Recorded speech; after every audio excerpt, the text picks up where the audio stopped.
নমস্কাৰ মোৰ নতুন এটা ভিডিঅ'ত আপোনালোকক স্বাগতম জনাইছোঁ। মই আজি এতিয়া বৰ্তমান দেখাব গৈছোঁ আপোনালোকক নুনমাটি বিহু যিহেতু চলি আছে। আজি মানুহ বিহু মই দেখাইছোঁ আৰু ইয়াত কিন্তু চানমাইতকৈ অলপ মানুহ ইয়াত বেছি আছে। চব আপোনালোকে মানুহ বেছি আছে, চানমাইতকৈ অলপ মানুহখিনি অলপ বেছি আছে ইয়াত। যিহেতু ফিল্ডখনো ডাঙৰ, মই আপোনালোকক দেখাম। আপোনালোকে ভিডিঅ'টো স্কিপ নকৰাকৈ চাব আৰু নতুনকৈ যিসকলে চাইছে ছাবস্ক্ৰাইবটো কৰি ল'ব আৰু আপোনালোকে লাইক কমেণ্ট শ্বেয়াৰ কৰিব নাপাহৰিব। এতিয়া বলক যাওঁ বিহু দেখাওঁ আপোনালোকক উৎসাহিত হ'ব। চব এয়া মানুহ এয়া আহি আছে গৈ আছে, বন্ধুসকল এয়া চব এইবিলাক দোকানো লাগিছে। প্ৰথম ষ্টাৰ্টিংকৈ মই গেটৰ মুখৰ পৰা সোমাই কিনে আহি আছোঁ বন্ধুসকল। চব কিয়নো মানুহ বহুত মানুহ চানমাইতকৈ মানুহ বহুত বেছি হৈছে। তাৰপিছত চব এয়া দোকানৰ পৰা পঢ়া আছে বন্ধুসকল, চব খাইছে বন্ধুসকল। চব মানুহ কেৱল মানুহ চব দোকান লাগিছে বন্ধুসকল। এয়া পাণ পাব আপোনালোকে ইয়াত। এতিয়া মই মেইন মন্দিৰ হেৰি পোৱাগৈ নাই, পেণ্ডেল পোৱাগৈ নাই গাইজ। এইফালে মানুহ বন্ধুসকল ঘৰলৈ যাওঁতে আগৰ পৰা গৈ আছোঁ বন্ধুসকল। চব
সেইকাৰণে নহাকৈতো থাকিবই নোৱাৰোঁ। গতিকে দেউতাসকলে যিখিনি মাতি সন্মান প্ৰদৰ্শন কৰিছে তাক আমি তেখেতসকলক ধন্যবাদ জ্ঞাপন কৰিছোঁ। সকলোৰে ভাল হওক, সকলোৰে মংগল হওক। লালুং জনগোষ্ঠী অন্যতম। তিৱাসকলে বিভিন্ন উৎসৱ পালন কৰে। তিৱাসকলৰ বসন্ত উৎসৱ হ'ল ছগ্ৰা মিছা। তিৱা ভাষাত ছগ্ৰা মানে একেলগে, সকলোৱে একেলগে, আৰু মিছোৱা মানে নচা বা উৎসৱ। আৰু এই উৎসৱ ফাগুন মাহৰ মাজভাগত তিৱাসকলে উদযাপন কৰে। আজি তাৰে এটি অংশ আমি নুনমাটি বিহু সন্মিলনৰ মঞ্চত আগবঢ়াবলৈ লৈছোঁ। আহক আমি এইবাৰ উপভোগ কৰোঁ বন্দা তিৱা জনজাতি মহিলা দলৰ শিল্পীসকলৰ পৰিৱেশিত তিৱা নৃত্য।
গোন্ধতেল ডাঠানীয়া হওক আৰু আশ্চৰ্যকৰ পাত্ৰৰ গীতৰ শৰাই উপভোগ কৰক।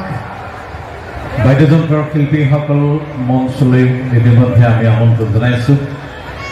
বাদ্যযন্ত্ৰ সংগত কৰাত অকণমান সময় ল'ব।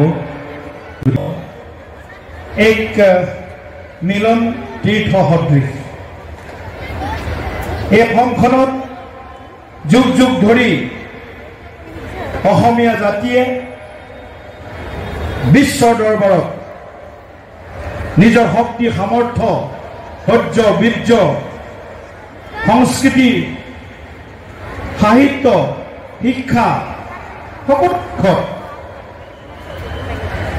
গৌৰৱী অসমীয়া হিচাপে নিজৰ চিনাকি বহন কৰিবলৈ সক্ষম হৈছে। অসমীয়া বুলি কোৱাৰ লগে লগে আমাৰ মাজত থকা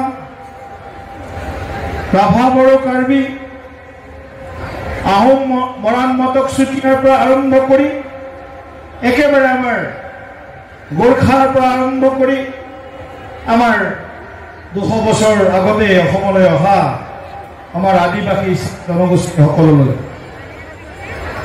চাহ উদ্যোগটোৰ 200 বছৰ সম্পূৰ্ণ হ'ল অসমত। এছিয়াৰ ভিতৰত পৃথিৱীৰ এটি পুৰণি শোধানাগাৰ আমাৰ অসম মুলুকতে প্ৰতিষ্ঠা হৈছিল 1890। গতিকে এখন চহকী প্ৰদেশ হিচাপে আমি আছিলোঁ। আৰু আজি বৰ্তমান আমি মাজে মাজে অকণমান পিছ পৰিছিলোঁ, মাজে মাজে অকণমান আগবাঢ়িছিলোঁ, কিন্তু এতিয়া নতুন যাত্ৰা অসমীয়াৰ আৰম্ভ হৈছে। উত্তৰ পূব ভাৰতত বা ভাৰতবৰ্ষৰ মূল সুঁতিত আজি অসমীয়াক কোনেও আজি ওলাই কৰিব নোৱাৰে।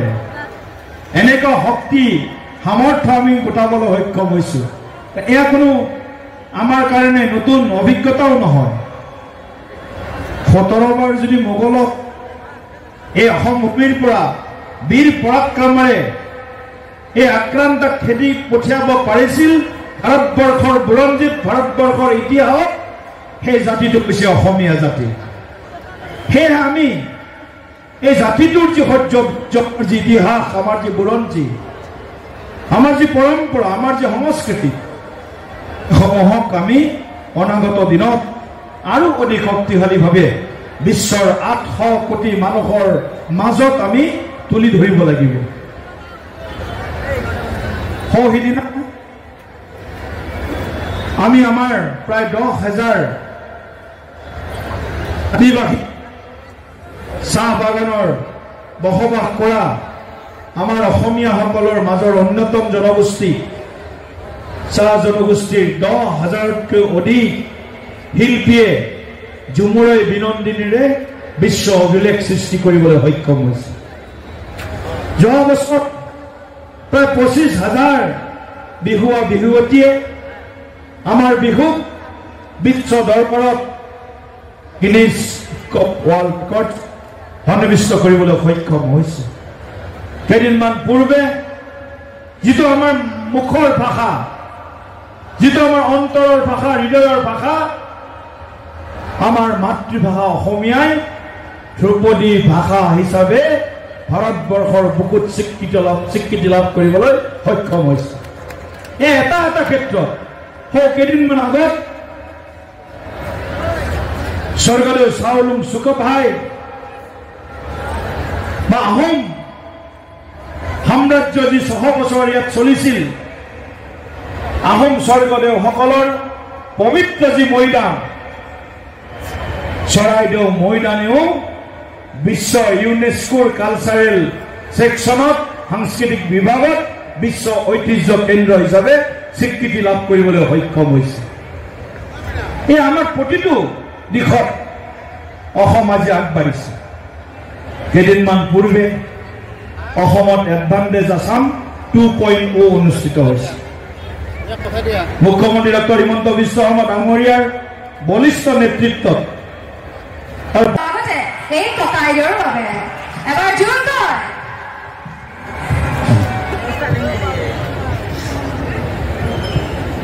দিগন্তদা বহুত বছৰ, প্ৰায় 12 বছৰমান হৈছে, 10-12 বছৰ আগতে একেলগে ইয়াতে আমি একেলগেই এই কাৰ্যসূচীসমূহ আগবঢ়াই নিছিলোঁ।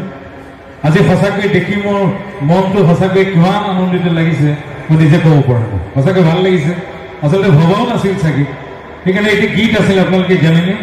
দিগন্তদা মোৰ লগত একেলগে সুৰ কৰিব, অপোনাও আছে। কোনে জানে তোমাৰ সপোন হবনে পূৰণ, কপালতে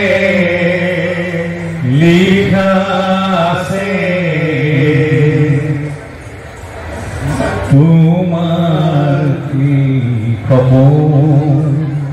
আমি সঁচাকৈ দিগন্তদাক পাই সঁচাকৈ ভাল লাগিছে আৰু দিগন্তদাক আজি মঞ্চৰ পৰা আমি ৰঙালী বিহুৰ শুভেচ্ছা যাচিছোঁ আৰু অসমীয়া নৱবৰ্ষৰ হিয়া ভৰা ওলগ যাচিছোঁ।